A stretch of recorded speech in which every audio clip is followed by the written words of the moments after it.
If you want to experiment in art, in literature, the only real cost is time. If you want to experiment in film, especially a feature film, it'll cost millions of dollars. In the case of here, $50 million, which is a crazy amount to spend in what is one of the biggest experiments in a mainstream movie. The whole idea for this movie is that everything takes place in one static frame. The camera never moves, and we see everything that essentially happens in this one living room. And the director, Robert Zemeckis, he's the guy that did Back to the Future, Forrest Gump, Castaway. Out of all the films he's made, he's described this one as one of the most difficult to make. And it is very ambitious, because if this were just a short film, it could have just been a test, an exercise to see if what I'm going to call a fixed perspective film could even work. But they didn't do that. Movies with this budget level or this level of actors can't just be a little experiment or a test for letterbox users like us. This got a wide theatrical release for general audiences, so if they're going to tell a story in a fixed frame perspective,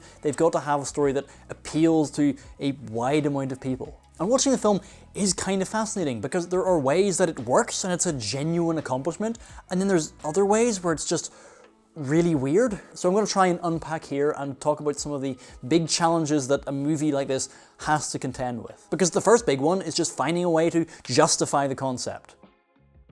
Why tell a story this way? What does telling a story in a fixed perspective allow you to do that wouldn't be possible any other way? Because if it were obvious and sellable, there would be loads of other examples of movies like this. And the movie has a couple of interesting answers, because when you strip away the ability to move the camera, to move location, the one big thing that you then are left to be able to change is time. And so that's what the movie really focuses on. You see the house being built, you see it in prehistoric times, and you see all the different families that have lived in it up to the modern day. And they'll even show different time periods simultaneously. Sometimes you'll see different characters and they're standing on different sides of the room, but they're in completely different time periods. They are literal windows in time, and showing it that way breaks down the divide between different generations. You see people having the same dreams and the same desires and the same heartbreaks, and them all being joined by the same physical space makes that connection feel even stronger. It's able to show time in a way that's really unique, and I think it goes a long way to proving that the fixed perspective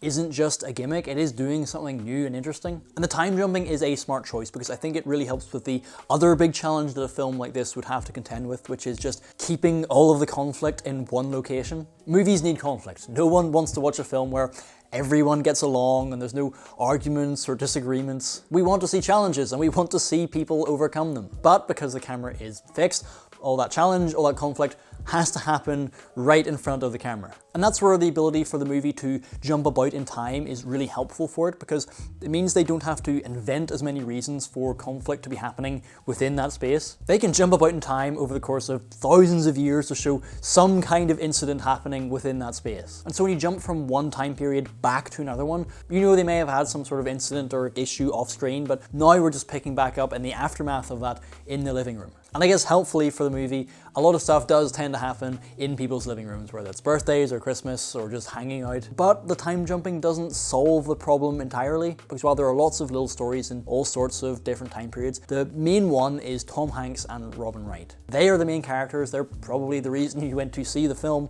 and they do have to keep inventing reasons for them to be in that house. And so it becomes really interesting in that the way the story goes becomes molded by the exact limitation of the camera. Robin Wright's character being stuck living in that house becomes a main plot point of the movie, and so it's really interesting that being stuck in one location is what the story is about, and then also how that story is being told. And it kind of works just enough where you buy into it, but that's also where, for me, all the artificiality of it came in. Because there are just certain scenes where you're watching it and you're like, there is no way that all of this happened in the corner of their living room.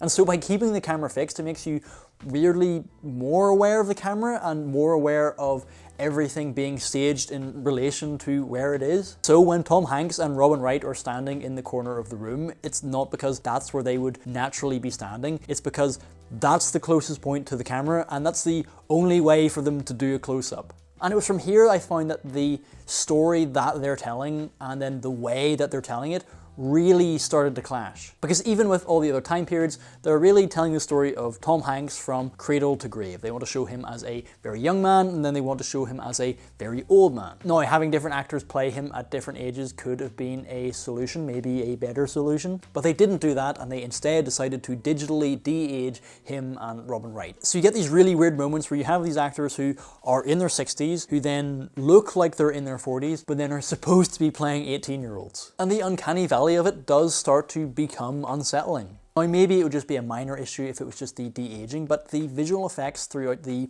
entire film aren't at a level where they look totally realistic. It's not terrible, but the location does look like a set. It does look like things have been digitally added in post. And so when the setup for the movie is already really unnatural just in the way that it's being shot, the weird, awkward staging and the subpar CGI just make it even weirder. And the real reason I think that it doesn't work is because they've tried to tell a really grounded, normal, human story that you could see happening in real life. But when everything around it is just slightly artificial, it does take it into the uncanny valley territory. So I can't help but wonder if they had gone in a slightly different direction, if they'd leaned into that weird feeling it creates, done something a bit more abstract with it, could that have been part of what makes the movie effective and interesting? I kept thinking about this David Lynch short called Rabbits, and it's all shot in this one fixed perspective, and the whole set looks fake because it's supposed to look like a sitcom. But the fact that the set looks fake is part of the texture of the short. It's part of what makes it weird and interesting. So I kept thinking, is there a version of here or another film that could use the fixed perspective where the uncanny valley of it all isn't a bug, but a feature of it?